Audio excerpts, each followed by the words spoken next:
అందరికీ నమస్కారం. నా పేరు Balakrishna, joint director of agriculture Chittoor.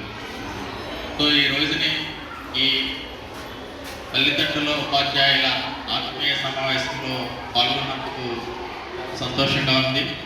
నాకు ముందు మాట్లాడిన వారు అన్ని విషయాలు కూడా చాలా చక్కగా చెప్పడం జరిగింది. నేను చెప్పేది ఏంటంటే, ముఖ్యంగా తల్లిదండ్రులు వాళ్ళ పిల్లల్ని రెగ్యులర్గా మానిటర్ చేసుకోవాల్సినటువంటి అవసరం ఉంది.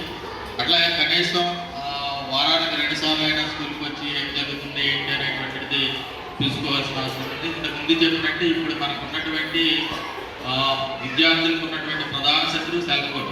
చాలామంది సెల్ ఫోన్కి ఎడిక్ట్ అయిపోయేటటువంటి పరిస్థితి.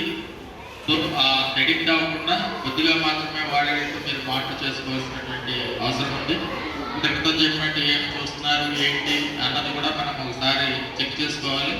అదేవిధంగా ఏ విధమైనటువంటి ఇంటికి వచ్చిన తర్వాత పిల్లలు మీకు చెప్పినటువంటి ఏమైనా ఉన్నట్లయితే, ఏమైనా చెడు ఉన్నట్లయితే కంపల్సరిగా పోలీసులకి రిపోర్ట్ చేయాలి. ఏ విధంగా కూడా ఆలోచించకూడదు.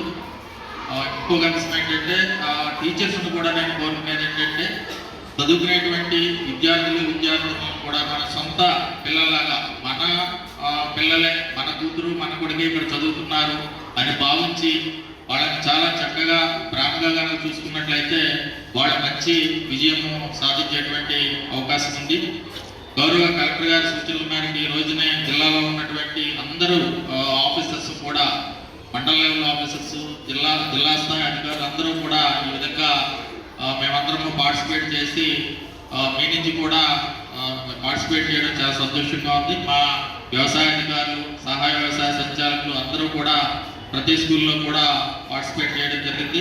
ఇంకొక విషయం ఏంటంటే, ఇంతకు చెప్పినట్టు మా కుప్పం వ్యవసాయ అధికారి అమృతవల్లి గారు డాక్టర్ కావాలని చెప్పి కాలేకపోయారని చెప్పడం జరిగింది. బట్ ఒక విషయం ఏంటంటే, ఆ డాక్టరేనండి ఇప్పటికీ కూడా డాక్టర్లు 2-3 రకాలు ఉన్నారు. మనుషుల డాక్టరు, పళ్ళ డాక్టరు, ఆమె మొక్కల డాక్టర్. సో మొక్కల డాక్టర్ ఏంటంటే, మనకి ఈ రోజుని భారతదేశంలో కానివ్వండి, ఆంధ్రప్రదేశ్లో కానివ్వండి సుమారు 70% వ్యవసాయం మీద ఆధారపడి ఉన్నారు.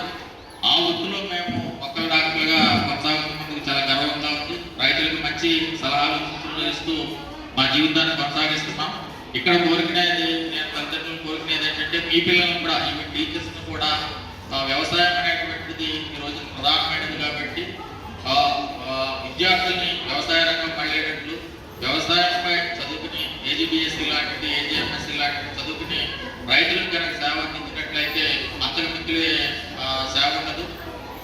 రైతు సేవే మాధవ సేవ, మానవ సేవ మాధవ సేవ కంటే అందులో స్పెసిఫిక్గా రైతు సేవ మాధవ సేవ కాబట్టి అందరూ కూడా, అంటే బలవంతంగా కాకుండా పిల్లల కనుక వ్యవసాయ రంగం కనుక మళ్ళించి వ్యవసాయ విద్య చదివేటట్టుగా చేసుకున్నట్లయితే భవిష్యత్తు బాగుంటుందని ఆశిస్తున్నాను.